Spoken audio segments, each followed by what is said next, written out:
Merci Monsieur le Président, Monsieur le Ministre. Ces deux amendements veulent utiliser en partie cette nouvelle idée de taxation des GAFA en leur donnant une coloration positive du point de vue des émissions carbone générées par les livraisons. Alors pour le premier, le 49, cet amendement vise à créer un taux dérogatoire progressif à la taxe sur les services numériques dans le cas particulier des places de marché proposant la revente et la livraison de biens. Il propose en effet que les donneurs d'ordre abondent une redevance en fonction de la volumétrie carbone du transport qu'ils ont commandé et appliquent ainsi le principe pollueur-payeur. Ça peut paraître complexe, mais ce dispositif s'inspire d'un décret existant et vise à inciter la plateforme à utiliser des solutions de transport plus éco-responsables. En effet, ce mécanisme de remontée d'informations du volume de carbone généré par un transport a été inventé du temps du Grenelle de l'environnement et un décret d'avril 2017 impose actuellement, en effet, les transporteurs de tout mode de fournir l'information du volume d'émissions carbone, gaz à effet de serre de chaque opération à leurs clients.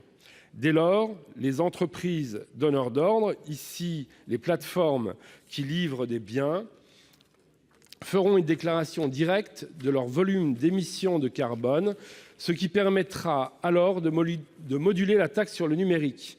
Il incitera les entreprises donneuses d'ordre à avoir moins recours à des modes de livraison dits express ou rapides et à des camions ou véhicules utilitaires dont la capacité volumétrique n'est pas optimisée. Voici pour le premier amendement que j'avais d'ailleurs présenté dans le cadre de la loi des mobilités, alors comme amendement d'appel appuyé par le syndicat OTRE de transporteurs. Et je dois dire que dans le cadre de la LOM à l'Assemblée nationale, deux députés de la majorité ont repris cette idée. Alors pour le second amendement, le 50, c'est en gros le même principe, le même raisonnement de vouloir mettre de la vertu dans les transports et les livraisons avec une autre mécanique inspirée de l'interdiction de la revente à perte.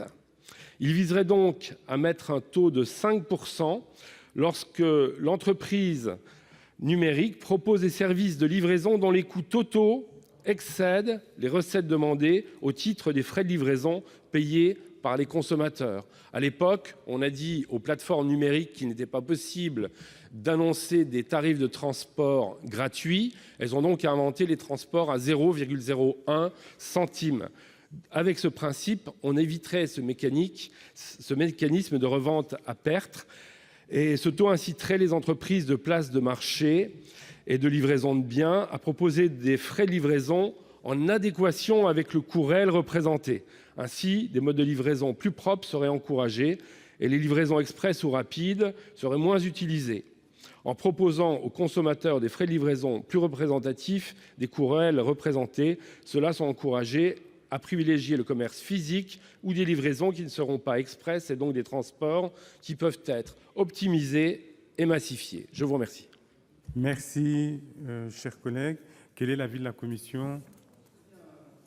Monsieur le Président, Monsieur le Ministre, chers collègues, tout le monde peut partager les objectifs de M. Jacquin de mettre de la vertu, parce que ce que vous avez dit, chers collègues, dans les transports, c'est une excellente idée.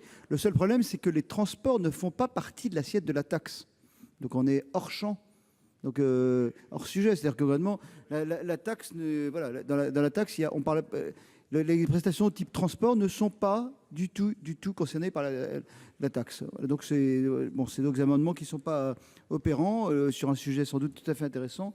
Mais voilà, donc on est hors de l'assiette. Donc demande de retrait pour ces raisons ou d'avis défavorable. Merci, monsieur le rapporteur général. Quel est l'avis du gouvernement ? Oui, Monsieur le Président, en deux mots, nous partageons évidemment les objectifs à la fois écologiques et sur les sujets de transport exposés par Monsieur le Sénateur. Pour des raisons d'assiette, comme disait le rapporteur, pour des raisons de cohérence avec ce que nous avons retenu au niveau européen, et puis pour des raisons probablement de complexité dans l'application des deux amendements proposés, nous serons défavorables. Monsieur le ministre. Monsieur Jacquin. Je vous remercie.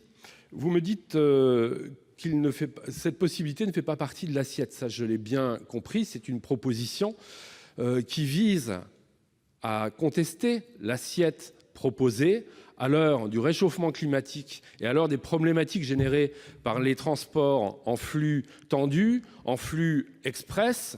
Nous vous proposons une idée qui prendrait en compte ces questionnements. Je constate que l'amendement n'a pas été considéré comme irrecevable et il permettrait de prendre en compte d'autres objectifs. Je regrette que vous n'ayez pas eu l'idée, avec cette nouvelle taxe, de vouloir aussi lutter contre le réchauffement climatique, contre la congestion dans les transports et être véritablement contemporain de notre époque.